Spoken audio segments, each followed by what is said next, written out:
साबित करें कि उनके पास इतना पैसा कहाँ से है। 2.5 अरब रुपए का अगर उन्होंने फ्लैट लिया है, फिर उसकी वजाहत आनी चाहिए, या तो वो अपने एसेट शो करें। मरियम नवाज जो MPs हैं उनसे नहीं मिलती, ना मरियम औरंगजेब मिलती हैं, ना मरियम नवाज मिलती हैं। मुझे बहुत सारे नून लीग के MPs ने ये गिला किया, और हमारी जो सुनने वाला कोई तो चलो एक सेपरेट इशू है, लेकिन महंगाई पे काफी कंट्रोल किया। 200 रुपये चीनी है, गंदम की क्या कीमत है? 2000 रुपये हो गई, पहले 4000 थी। नान पहले भी 30 का था, आज भी 30 का है। रोटी पहले भी 15 की थी, आज भी 15 की है। तो मुझे बताए कमी कहाँ पे हुई? तो मरियम नवाज भी लगी हुई है एफर्ट्स करने के लिए, लेकिन माफिया जो है वो आपको पता है, आप ये कहेंगे लगी हुई है, उसका कोई रिजल्ट तो आए ना, लगी हुई को क्या करना है। इस तरफ भी तो जाता है ना कि एक खातून को नाकाम करने के लिए सारे मर्द इकट्ठे हो गए हैं, ब्यूरोक्रेसी भी इकट्ठी हो गई है, और अपोजिशन में एहतजाज किया है और असेंबली में एहतजाज होता है, ये कोई नई बात नहीं हुई। कोई काम करने देगा तो वो काम करेंगी ना।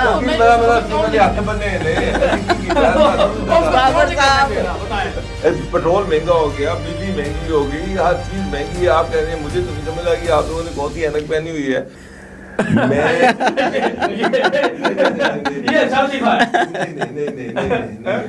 देखें, अभी आपने 2024-25 की अभी इन्होंने बात की 10 खरब रुपए के ऑडिट पैराज हैं। चलें, 10 ऑडिट पैराज में बहुत सारे क्लियर भी हो जाते हैं, बहुत सारे ठीक भी हो जाते हैं, लेकिन 10 खरब बहुत बड़ा वॉल्यूम है। इतने बड़े वॉल्यूम के ऑडिट पैराज मैंने ज़िंदगी में कभी देखे नहीं है। मुझे भी 30 साल हो गए जर्नलिज्म करते, तो कुछ ना कुछ तो इसमें घपले हैं।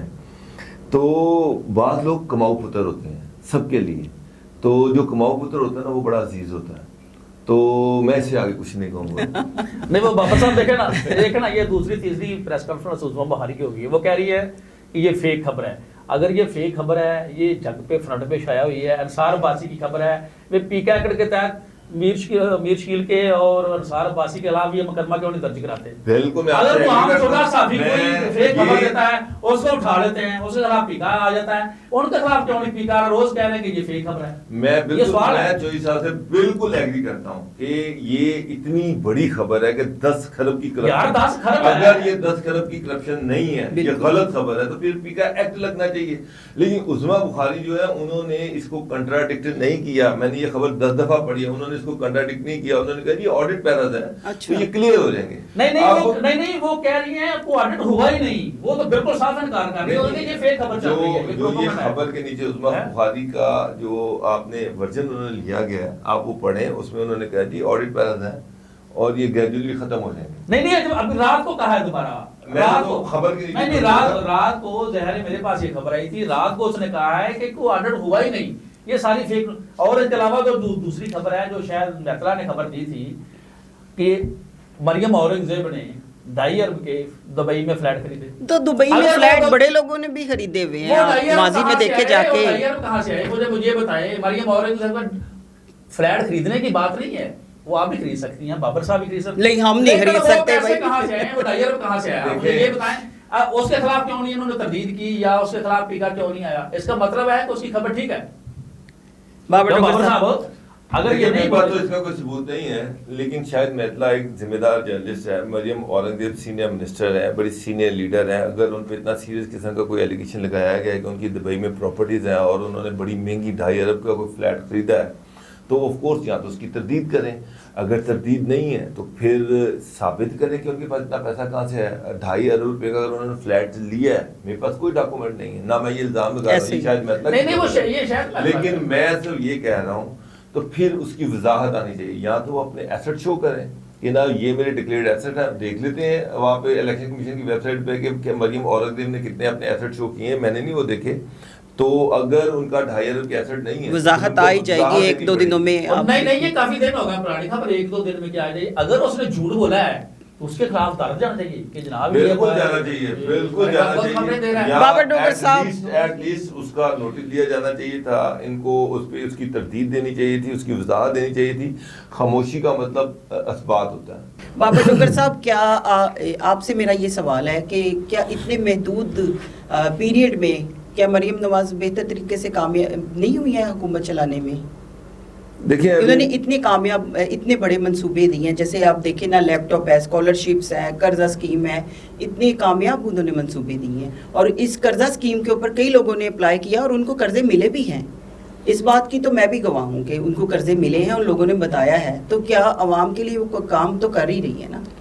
देखें, आपको मिले होंगे लोग, मैं इस पे डिनाई नहीं करता, जिनको लैपटॉप मिले हैं बिल्कुल अच्छी बात है। बीबीसी ने एक रिपोर्ट छापी थी आज से कुछ 3 महीने पहले जी। उन्होंने मरियम नवाज ने का जब गवर्नमेंट को पूरा 1 साल हुआ था तो बीबीसी ने 1 साल पे उनको एक रिपोर्ट दी थी और उन्होंने एक एनालिसिस किया था कि उन्होंने जितने भी इनिशिएटिव्स 1 साल में लिए हैं उसका पूरा उन्होंने एक एनालिसिस लिया था और उन्होंने बहुत सारे लोगों से बात की और उन्होंने ये साबित किया कि जितने भी प्रोजेक्ट्स अनाउंस हो रहे हैं वो कागजों में हैं, उनके डिविडेंड्स या उनके जो बेनिफिट्स हैं वो लोगों तक नहीं पहुंच रहे। उसके साथ साथ ये भी एक गिला था कि मरियम नवाज जो एमपीएस हैं उनसे नहीं मिलती, ना मरियम औरंगजेब मिलती हैं ना मरियम नवाज मिलती हैं। और एक हल्के के क्या मसाइल हैं, नून लीग के वर्कर्स के क्या मसाइल हैं, नून लीग के एमपीएस के क्या मसाइल हैं, वो उन तक नहीं पहुंच रहे। मुझे बहुत सारे नून लीग के एमपीएस ने ये गिला किया कि जनाब मरियम नवाज मिलती हैं ना मरियम औरंगजेब मिलती हैं और हमारी जो सुनने वाला कोई नहीं है। एक ही बंदा था जो उनको अवेलेबल होता था, वो था मलिक मोहम्मद अहमद खान जो कि स्पीकर पंजाब असेंबली था। उस तक लोगों ने जाना शुरू कर दिया जब मरियम लेकिन उनके इख्तियारात तो बहुत महदूद। सुन ले, मैं आपको वो भी बता देता हूँ। स्पीकर मलिक मोहम्मद अहमद खान तक लोग जाते थे और उन्होंने फ़ोन भी करने शुरू कर दिए। मुझे एक सेक्रेटरी ने पिछले दिनों में बताया कि उसकी कुछ ऑडिट पैरा थे पंजाब असेंबली में, उसकी तैयारी कर रहा था और परेशान था। तो मैंने कहा कि मसला क्या है? उसने कहा यार मसला ये है कि हमें ऊपर से डायरेक्शन आई है कि मलिक मोहम्मद अहमद खान का कोई काम नहीं करना, कोई भी फ़ोन करे उसका काम नहीं करना। अब मलिक मोहम्मद अहमद खान ने नया काम पकड़ लिया, जो ऑडिट पैरा आता है पंजाब असेंबली में उस पर वो हमारे गले पे अंगूठा रख के वो काम करवाता है। तो जो काम मैंने कहा ऊपर से किधर से कहता है, आप समझे ना, दूसरे घर से हमें फ़ोन आ गया कि इसका काम नहीं करना। इसका मतलब ये कि एमपीएस जब मरियम नवाज उनसे मिलती नहीं, एमपीएस उसके पास जाना शुरू हुए।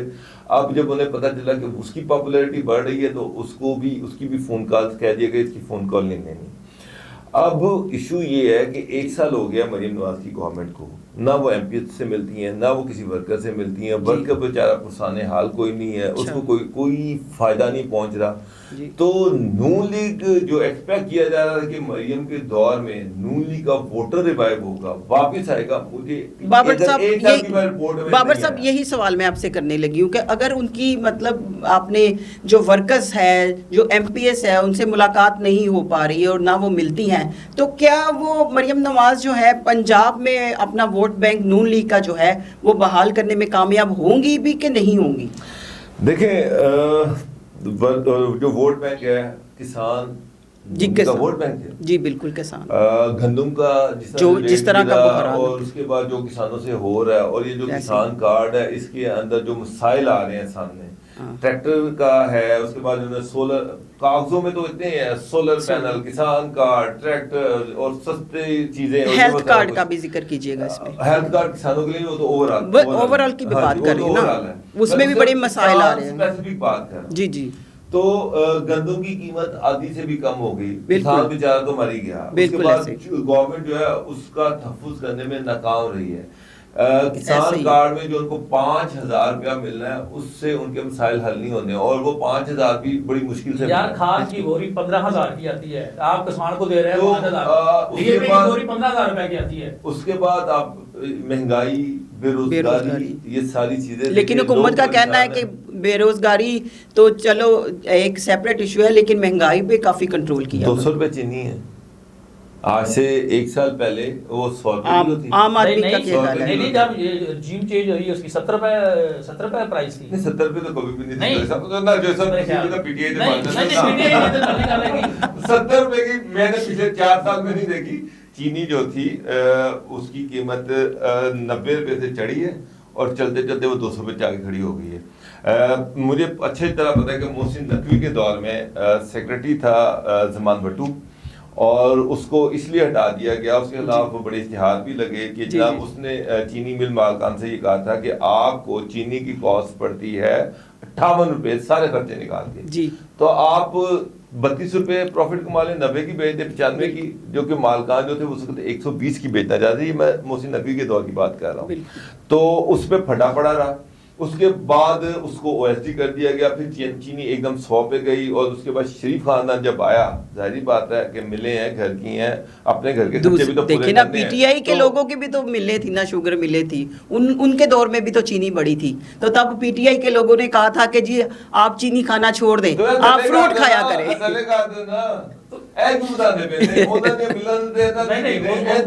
नहीं उस वक्त पता है ना आपको, इंक्वायरी भी हुई थी, जगीर तरीन का स्कैंडल बाहर आया था, कैरियर तबाह हो गया था, जगीर तरीन का कैरियर तबाह हुआ है इमरान खान के दौर में, उसकी इंक्वायरी और इमरान खान ने उसको ओपन किया। अब देखें ना, अब इन्होंने चीनी बहर बरूने मुल्क भेजी है, पहले बाहर भेजी है, पैसे कमाए, अब बाहर से, अब आप अंदाजा लगाएं, मैं जो साहब महंगी चीनी पहले बाहर बेच दी, अब जनाब चीनी की शॉर्टेज तो जाहिर कर दी, चीनी 200 रुपए पे कर दी, अब गवर्नमेंट कह रही है हम बाहर से मंगवाएंगे, वो जब तक कानूनी उस वक्त तक 200 पे बिकनी है, और ये अरबों रुपया कमा जाएंगे। यार इस दफा देखें, ये पहली दफा हुआ है कि जो आपकी जो बड़ी फसलें हैं, 5 बड़ी फसलें हैं ना, 30% उनकी पैदावार कम हुई है। स्टार्टर साहब मुझे एक बात बताएं, गंदम की क्या कीमत है? 2000 रुपए हो गई, पहले 4000 रुपए थी, नान पहले भी 30 का था, आज भी 30 का है, रोटी पहले भी 15 की थी, आज भी 15 की है। तो मुझे बताएं कमी कहाँ पे हुई? डबल रोटी की कीमत वही है, हर चीज की कीमत वही है। मैंने जब मिनिस्टर से पूछा, वो सलमा भट्ट से, मैं कहा जी नान की कीमत तो 30 रुपए है, आप कह रहे हैं गंदम जो है 2000 रुपए आ गई, तो इनकी कीमत हो गई, नान तो लग्जरी है। मैं कहा जी रोटी की बता दें, चले नान तो लग्जरी है, तो रोटी उन्होंने कहा उस पर हम एफर्ट कर रहे हैं, इंशाल्लाह जल्दी 13 रुपए की तो रोटी की कीमत कम करने में मसरूफ है। 13 रुपए की रोटी तो नहीं हो सकी, अलबत्ता किसान की कमर टूट गई है, ना उसका रिलीफ आपको मुझको पहुंचा और ना वो किसान को। बाबर डोगर साहब, आप देखिए कि शहबाज दौर में आपने देखा रोटी जो है वो, उसके लिए शहबाज गवर्नमेंट ने, खादमे आला ने कितना काम किया था, 2 रुपए की रोटी की थी। तो मरियम नवाज भी लगी हुई है एफर्ट्स करने के लिए, लेकिन माफिया जो है वो आपको पता है, ये कह रही है लगी हुई है, उसका कोई रिजल्ट तो आए ना, लगी हुई को क्या करना है? सतार चौधरी साहब, जरा उसका मैं एक सवाल आपसे दोबारा रिपीट करती हूँ, क्या मरियम नवाज नून लीग का जो वोट बैंक है वो बहाल करने में कामयाब होंगी? नहीं, वोट बैंक बहाल ना, उनका पहले इस दफा भी जो जितने जीत कर आए हैं, मरियम बहुत बुरी तरह से हारी हुई है इलेक्शन। कैसे? मैंडेट लेके आई है, ये फार्म 47 सूबे की वजीर आला है, सारी दुनिया को पता है फार्म 47 है, इसमें कोई दूसरी राय नहीं है। और सही पूछे तो ना, जो नून लीग है ना, पीपल्स पार्टी के लिए तिबी उम्र पूरी हो चुकी है, अब इनका वोट बैंक तो क्या PTI दोबारा बहाल? नहीं, मैं PTI की बात ही नहीं कर रहा, तो कौन है? हम बात ही नहीं कर रहे, और लोग नए लोग आ जाएंगे ना। नए लोग कौन? नए लोग बहुत लोग हैं, इस दफा है ना लोग, बहुत ऐसे लोग हैं जिन्होंने कभी काउंसलर का इलेक्शन नहीं लड़ा। आप इलेक्टिबल्स की बात कर रहे हैं, और वो बहुत ज्यादा उन्होंने वोट कर रहे हैं। नहीं, वो इलेक्टिबल वो खत्म हो गए हैं, वो भी खत्म हो गए हैं, नए बहुत सारे लोग आए हैं, मार्केट में आए हैं, पार्टी बनने जा रही है। जब को बुरान आता है ना कोई उसमें लीडर उठ जाता है, ये एक तरीका है। ये दोनों जमातें जो ना, वो तिबी उम्र पर, नवाज शरीफ इस वक्त क्या है, नवाज शरीफ खामोश बैठा ना, वो सिर्फ एक बाप रह गया कि वो अपनी मरियम को एक दफा वजीर आजम देख ले, और ऐसी पीपल्स पार्टी है, जरदारी भी चाहता है कि एक दफा वो बिलावल को वजीर आजम देख ले। जब उनकी पार्टी के सरबराह की सोच और उसका टारगेट ये आ जाए, फिर इसका मतलब है कि वो खत्म हो चुके हैं, तिबी उम्र पूरी होगी इन दोनों जमातों की, अब नए लोग आएंगे। बाबर डोगर साहब, आपसे मेरा एक आखिरी सवाल है कि ये जो 26 जो MPs हैं इनको डीसीट किया गया है, इसके पर कोई रोशनी डाले, ये तारीख में पहली दफा हुआ है। मुझे बड़ा अफसोस हुआ है मलिक मोहम्मद अहमद खान पे, मैं उसको एक बेहतर आदमी समझता था, और मेरा ख्याल था कि वो लॉ और कानून पे चलने वाला आदमी है। हर MPA जो है उसको डीसीट करने का आइन में एक तरीकाकार दिया गया है, आर्टिकल 62-63 इसी चीज़ को डील करता है कि एक जो MPA है वो किस तरह से डीसीट हो सकता है, ये एक वजाहत के साथ बताया गया है। ये तरीका तो मैंने कभी नहीं सुना कि आप अगर असम्बली के अंदर प्रोटेस्ट करें तो आपको डीसीट कर दिया जाएगा, मगर आप इवन स्पीकर के पास तैयार नहीं है कि वो रेफरेंस भी भेज सके, और स्पीकर साहब जाके इलेक्शन कमीशन से पहले मिल रहे हैं, और अब आज उनको बुला के उनसे मीटिंग कर रहे हैं और उनसे मुशावरत कर रहे हैं। मेरा अब किस चीज़ का बुला रहे हैं? उनको पहले बुलाते, आप इलेक्शन कमीशन से हो आए, उनका रेफरेंस वहाँ पे जमा करवाए, और अब आप उनको बुला के सुन रहे हैं। स्पीकर को भी पता है इसका कुछ नहीं होना, ये पॉसिबल नहीं है, लेकिन उसने एक गंदी गलत गलीज रवायत जो है वो डाली है। जो एहतजाज है वो हमारा आइनी हक है, पुरअमन एहतजाज जो है वो असम्बली के अंदर भी असम्बली के बाहर भी। अगर अपोजिशन ने एहतजाज ही नहीं करना तो फिर उन्होंने क्या करना है? तो मेरा मतलब है कि अगर CM साहिबा तकरीर कर रही हैं और वो वहाँ पर एहतजाज कर रहे हैं तो कोई बुरी बात नहीं है। हर सीएम जब भी तकरीर करने आता है वहाँ पर एहतजाज होता है, प्राइम मिनिस्टर का भी एहतजाज होता है, ये कोई अनोखी सीएम नहीं तो वो है। एक मिनट, वो बाबा डोगर वो जो पिछले दिन फैसला वाडा ने कहा था, फैसला वाडा इनके वोटों से स्लेटर बना है ना, चले वो उनकी जो भी राय नहीं थी, वो बड़ी अहम बात है। देखिए वो उनकी राय थी, मैं तो लॉ और कानून की बात कर रहा हूँ, आइन की बात कर रहा हूँ। उस समय मैं स्पीकर साहब अपने नंबर बढ़ाने के लिए सीएम के आगे इस हद तक आगे चले जाएंगे, मुझे इसकी उम्मीद नहीं थी। क्या मतलब क्या स्पीकर की और सीएम के साथ कोई मतलब बनती नहीं है, क्या मामला था? स्पीकर साहब जो है वो भी मैंने अभी आपको बताया तो है कि एमपीएस जो हैं उनको भी है कि एमपीएस उनके पास आते रहते हैं, जमघटा लगा रहता है, उनके जो काम हो सकते हैं कर भी देते हैं। और शरीफ ख़ानदान में एक है कि वो अपने अलावा किसी को बर्दाश्त नहीं करते। और वैसे भी एक एपिसोड हो चुका है, मंजूर भट्टू वाला, आपको पता ही है, वो स्पीकर थे और बाद में वो सीएम बन गए, तो ये भी फैक्टर उनके जहन में है।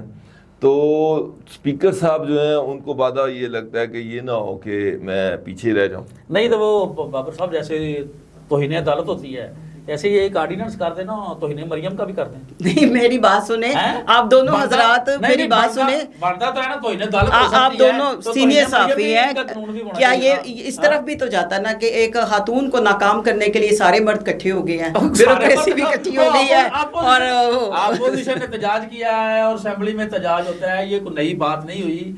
ऐसी असेंबली में आकर पुलिस अंदर दाखिल होगी थी ना, पुलिस अंदर ये तो होता है, इसमें तो कौन सी बुरी बात है, ये तो एहतजाज होता है। मोहतरमा बेनजीर भुट्टो भी एक खातून थी, बड़ी ज़बरदस्त लीडर थी, बड़ी उनकी रिस्पेक्ट है, उनका बहुत बड़ा विजन था, वो इसमें कोई इंटरनेशनल लीडर थी। बिल्कुल, वो तो सबकी लीडर थी। वो क्या खातून नहीं थी? बिल्कुल थी, लेकिन इस खातून को भी कामयाब बनना चाहिए। क्या कामयाब करें, मेरा एक मतलब पूरे सूबे को वो चला रही हैं। खुद कामयाब होना है, हमने तो नहीं करना, वो उन्होंने अपने कामों से कामयाब होना है। अपने कोई काम करने देगा तो वो काम करेंगी ना। बाबर साहब मर्द बर्दाश्त ही नहीं करते किसी औरत की हुक्मरानी को बर्दाश्त नहीं करते। क्या बन तो गई है, फॉर्म 47 पे बन गई है, आधे वोट लेके बन गए ना, हुन होर की करिए, परफॉर्म करें, लोगों को डिलीवर करें, लोगों को हेल्थ फैसिलिटीज दें, लोगों को एजुकेशन की फैसिलिटीज दें। लोग बेचारे मर गए महंगाई में, महंगाई कम करें। पेट्रोल महंगा हो गया, बिजली महंगी हो गई, हर चीज महंगी है। आप कह रहे हैं, मुझे तो नहीं समझ लगी आप लोगों ने कौन सी ऐनक पहनी हुई है, या आप पता नहीं मरीख में रह रहे हैं, हम यहाँ पे किसी और दुनिया में रह रहे हैं। ये सिर्फ औरत काट रही जी नाजरीन, ये तो बहस चलती रहेगी, लेकिन मरियम नवाज जो वो एक खातून होके पूरा सूबा चला रही हैं और उनको फैसिलिटेट करना चाहिए। आप देखते रहिए QC TV।